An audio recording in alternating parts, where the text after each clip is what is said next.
Welcome to this beautiful Monday, ladies and gentlemen, from wherever you are watching us. Jimmy Wanjigi has once again come out breathing fire at William Samoei Ruto. It is saying that currently we are in a political and economic ICU. We are at total distress. And Jimmy Wanjigi is saying that William Ruto is collapsing this nation under our very own watch.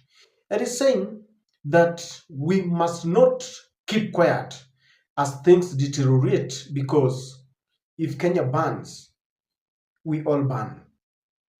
And Jim is saying that William Ruto or his government has become a slave, that the government has become a slave to the problems that he himself helped create. They created them together, maybe in the previous regimes. And is saying that he's also a slave to the external forces, especially those lenders. So he keeps on begging them to give him loans. And by begging, he will do anything and everything that the lenders want. And Jimmy is also explaining that Ruto has exploited every avenue, every source of revenue. And therefore, the only thing that is now left are the assets of Kenyans: KICC, Kenya Seed Corporation, Airport, Kenya Power. And Jimmy is saying that, like a joke, because we see this happening and we ignore. For those who have been watching this channel before, I have told you that Kenyans have got penchant of ignoring red alerts. When something comes up, we talk about it and then we wish it away. It's now water under the bridge. We say it is under the carpet. Now we sweep it under the carpet. And this is what Jimmy Wanjigi is warning Kenyans about. He's saying that we cannot afford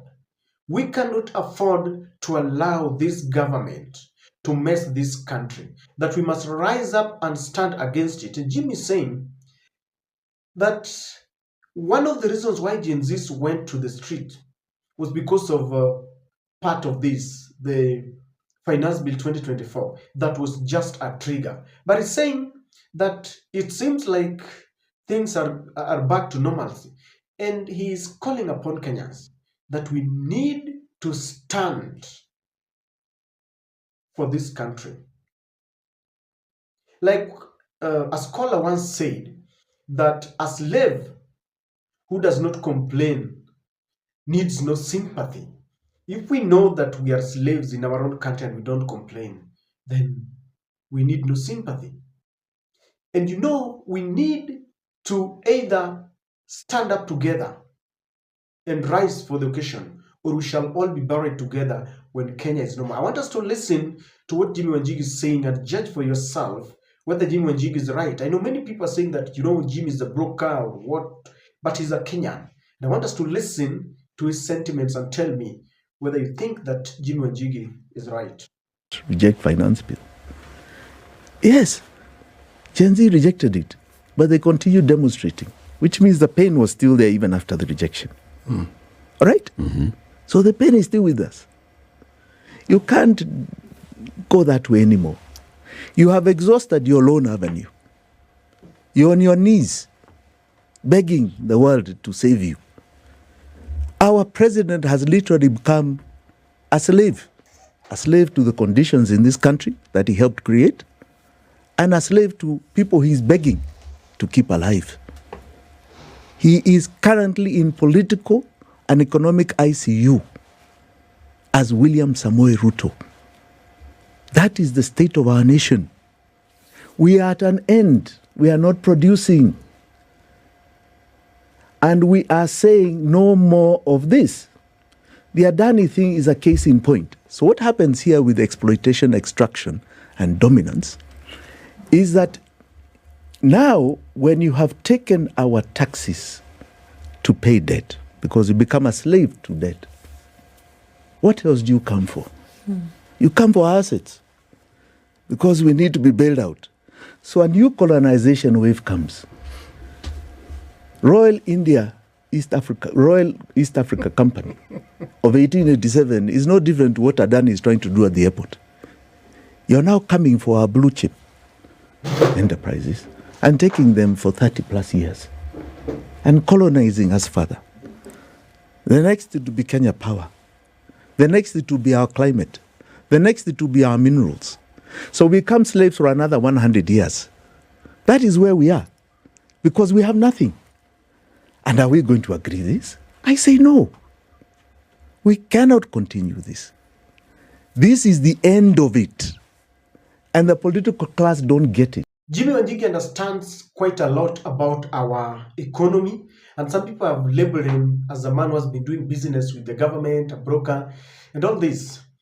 I want us to look at these facts. Is Jimmy Wanjigi right or wrong? Do you think his sentiments are correct?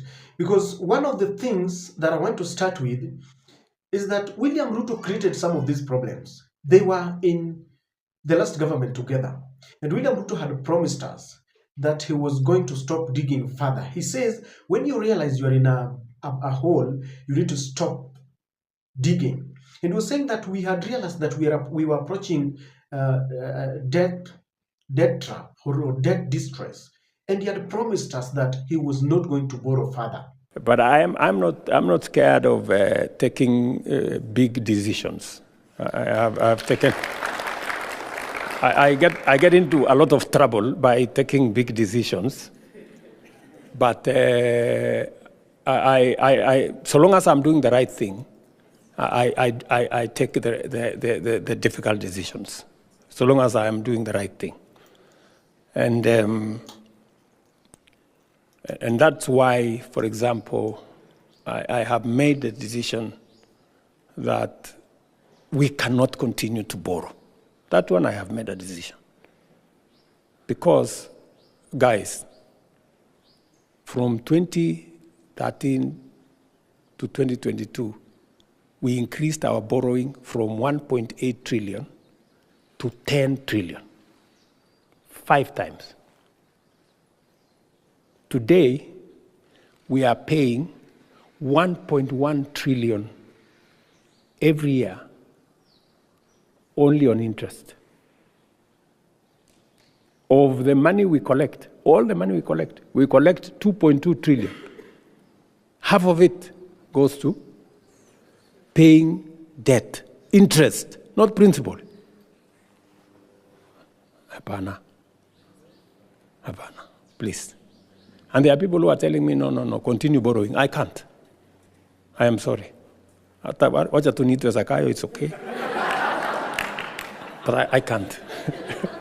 As we delve further on this discussion, please allow me to request you to subscribe to our channel and click the notification bell.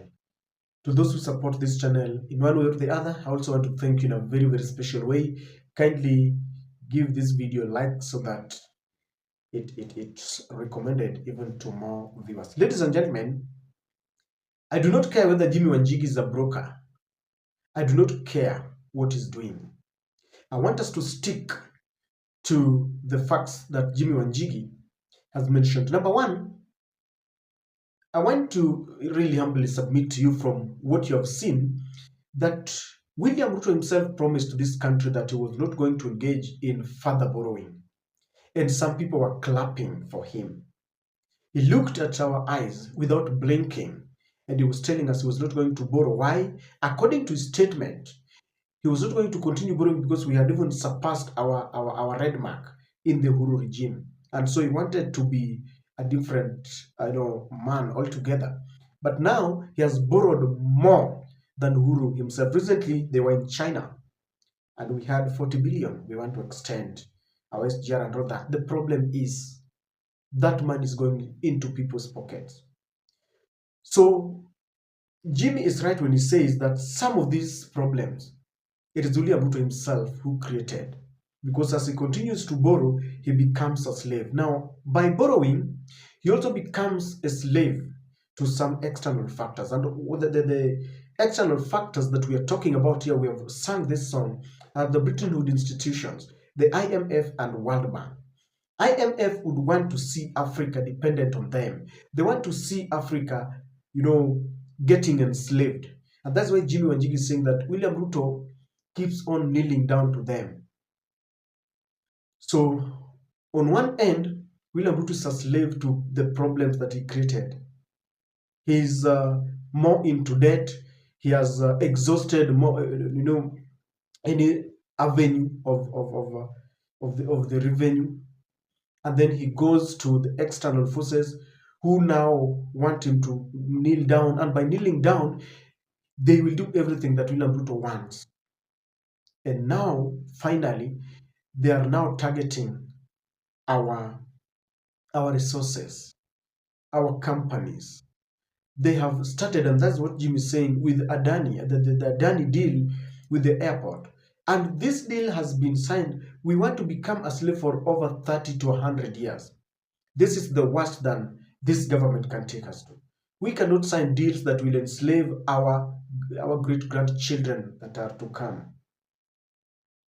So, I want to believe Jimmy Wanjigi, because we have proved before that William Ruto is working for or working with external forces. There is this term that IMF has given William Samoei Ruto, that we are working under structural adjustment, structure. But this structural adjustment plan is not working. It includes, removing all the subsidies, increasing taxes and all this. That is why the university fees are skyrocketing, prices of basic commodities. So the IMF would want Kenyans to suffer. They would want us to remain in debt trap. So we have seen before that William Ruto is working for some external forces. We have also seen that the only thing that this government will listen to is demonstration, or our right to demonstrate, right to picketing. If you look at in the recent past, teachers, you've seen health workers, you've seen civil servants, either threatened to go to the streets or went to the streets before the government listened to them. That you cannot just sit down with William Ruto and discuss things as friends. That people have to go to the street before he comes down.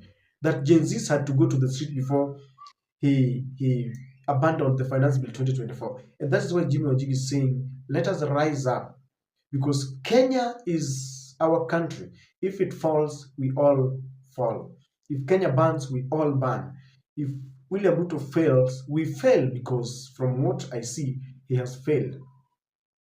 We must reject Adani deal. And one thing that Jim is saying is that more are yet to come. We have not seen anything. More is yet to come, because now, if he succeeds in one, next will be our port. Then we shall have also list our Kenya power. We shall have no country. We will be in the hands of foreigners, and you know what that means. We got independence, and we need to exercise our autonomy. What is your thought, ladies and gentlemen?